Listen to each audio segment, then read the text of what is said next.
Hello, this is Rosen, your local real estate expert in Northern California. I don't often say this, but go ahead and give a like and subscribe.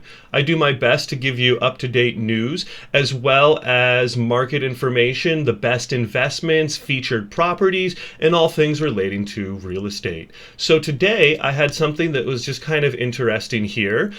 Kamala Harris wants to give first-time homebuyers $25,000. Is that a good idea? Before we even get into it, let me know what you think down in the comments.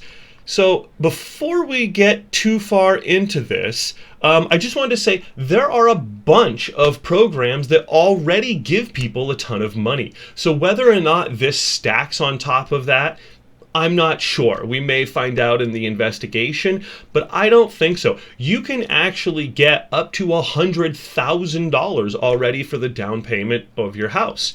And I was just told the other day, I was chatting with one of the loan officers, and her husband got into their very first house for $3,000 cash. If you'd like to know how they did that, well, go ahead and comment below and I will tell you. Or you can scroll through the videos and there's one in there. I can link it as well. So let's just take a quick look at this article here. First-time homebuyers and working families could see $25,000 assistance on down payments, according to a plan set to be unveiled by Kamala Harris' campaign on Friday. But some economists and housing experts expressed skepticism that the proposal would address the crux of the housing crisis. Namely, there's too much demand and not enough supply. I think they mean would not address. So there are a bunch of different programs, as I mentioned. I think it would be better if they bought down interest rates with this $25,000. If she says, we are going to give the interest companies $25,000 to lower your interest by 2%, that would be a huge help, because that's something right now that's usually under a concession from the sellers. And during a buyer's market, that's actually very common. So when I'm going into bidding on houses with my clients right now, I'm telling them, we're going to write in the contract. Well, of course, everything's with their consent. I recommend that we write in the contract.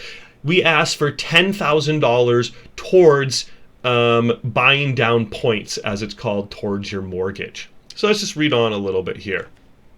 Ahead of a speech in North Carolina on Friday, the Harris-Walz campaign released its first economic policy agenda, focused on lowering housing costs for American families. Among the ideas floated in the proposal is giving $25,000 to more than 1 million first-time buyers who have a history of making their payments on time. There would be more generous support for first-time homeowners, according to a preview of the remarks Harris said deliver on Friday. Combined with a new child tax credit and other tax incentives to be unveiled, along with the White House's recent negotiation on Medicare prescription. So this is going off on a few other things. Here we go.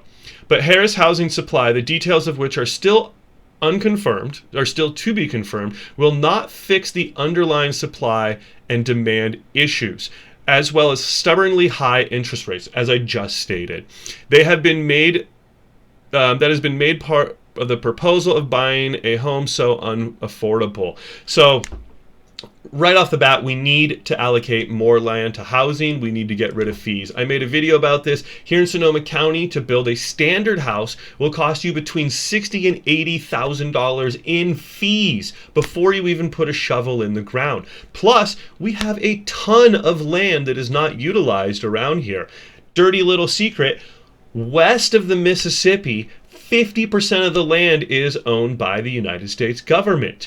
And on the East Coast, it's 2%, east of the Mississippi. Well, guess what? Housing prices east of the Mississippi are half of what they are west of the Mississippi. I made another video about this as well.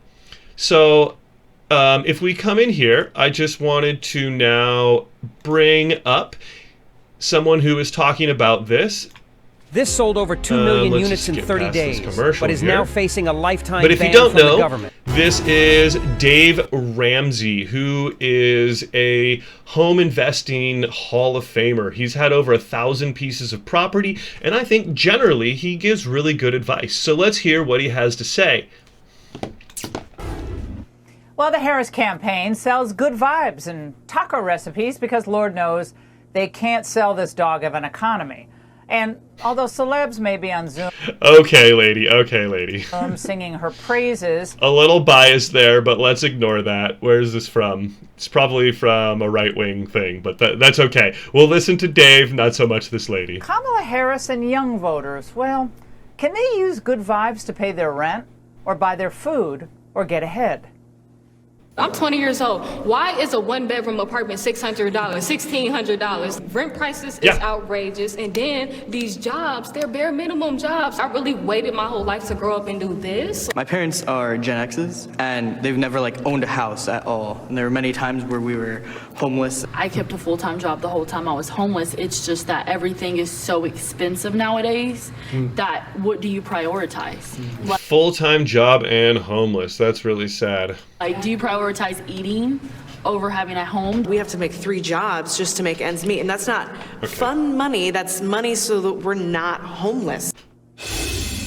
This is heartbreaking to hear. The question is, do these young people really think a President Harris will revive their prospects with policies like price controls? Look at Dave's smirk. Look at his smirk. Personal finance expert, host of the fabulous The Ramsey Show. Dave, great to see you tonight. Okay, price controls. Oh, and just before we even get into this, if you haven't seen Dave Ramsey's show and his baby steps, I think it's actually pretty darn accurate. There's a few things I might switch around a little bit depending on who you are as a person, but it's pretty good. Talk to young people for a moment. Is that going to fix this problem, dig them out of that financial hole? No, because it's artificial. It's not sustainable because it's artificial. If you just put a lid on something, and if you want to explore what really happens, just go back to the 1970s. We tried it. There was a whole movement for price controls across everything because inflation was out of control and rampant, just like it is now. And so it's been tried. It does not work. What works is to flood the market with supply. Say it again. So just a little note here. Economics 101, supply and demand. And what you try to do is you can either curb demand or increase supply. In the case of housing, how do you curb demand? How in the world do you do it? You know, hey, you don't need a place to live anymore. There is no curbing demand on the housing market. You can only increase supply. Lots of oil means lower oil prices. Lots of labor means lower labor prices. Lots of whatever means lower prices. It's a simple supply-demand curve. It's called economics, and it's called the free market economics. When you insert government in it and try to artificially cramp it down, it simply does not work because you can only hold that hose for so long until the pressure builds up and then it blows on you. He's 100% right. President Trump was talking today about how we have flooded the market with low-wage workers, but unfortunately they're illegal aliens or asylum seekers, migrants, and so that has artificially kind of jacked up some of these employment numbers. But the Washington Post makes that's true as well. I got nothing against immigration and all that, but it is no secret that housing prices have gone up because of immigration. What the solution is for that is beyond what, I think is appropriate to say. That's beyond my professional expertise, and I think that it would just be an opinion at that point, so I'll leave it to other people. But it is undeniable that we have a lot of extra people here, and those people have to have a place to live. Makes an important point regarding the retail sales numbers that came out today, Dave, which showed a 1% increase, which a lot of people think that's good, it's increasing. But the top 20% of households account for roughly 45% of overall spending, and low and middle income households are really feeling the brunt of high inflation. The lion's share of U.S. consumer spending coming from the wealthiest consumers. Yeah, that Dave, makes sense. given what you Yeah. hear on a daily basis, does that surprise you at all? Well, No. let's also understand the I mean, statistic. that's, you know, the more money you have, the less as a percentage generally you spend on a house. That's just called house poor, is when you spend 30, 40, 50% of your money on a house, then you're not going to have as much discretionary spending. So, duh. There. It went up 1%. It wasn't 1% in number of units sold. It was in dollar volume. What's that mean? It means the price went up. It doesn't mean the economy's booming. It just means the cost of the good went up by 1%. He's thinking Actually, here. it went He's up thinking. a lot more than 1% because the number of units is down. And so that's a misnomer. That's misreported. It acts like the economy is booming in retail or something. And yes, we are seeing this disparity between the haves and the have-nots getting wider and wider and wider, which traditionally you see as you see more and more government intervention in the economy. When you let the free market run and you leave it alone, this is a battle of ideas. When you let the free market run and leave it alone, it will find equilibrium, and it works to the advantage of most everyone when you do that. When you insert government in it and you say, I'm going to do price controls, I'm going to protect. The other one is rent control. Rent control, the Javier Milei, I'm sure, not exactly sure how to pronounce it, the new president of Argentina just took away rent control and doubled the supply of available units on the market, which made it much more affordable for the average person. So I agree with Dave Ramsey in this sense. Protect you from high grocery prices. It's simply not sustainable, and it causes more problems than not. All we got to do is go back and look at the mess of the supply chain in COVID and see that exact same thing unfolding there. And so if you want to help the little man, All right, let CBS the market run. Yeah.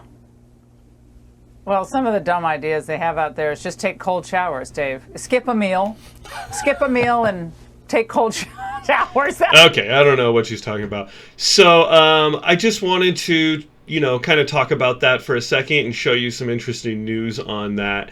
I mean, $25,000, it will help some people, but that's not the root of the issue. The root of the issue is that interest rates are far too high.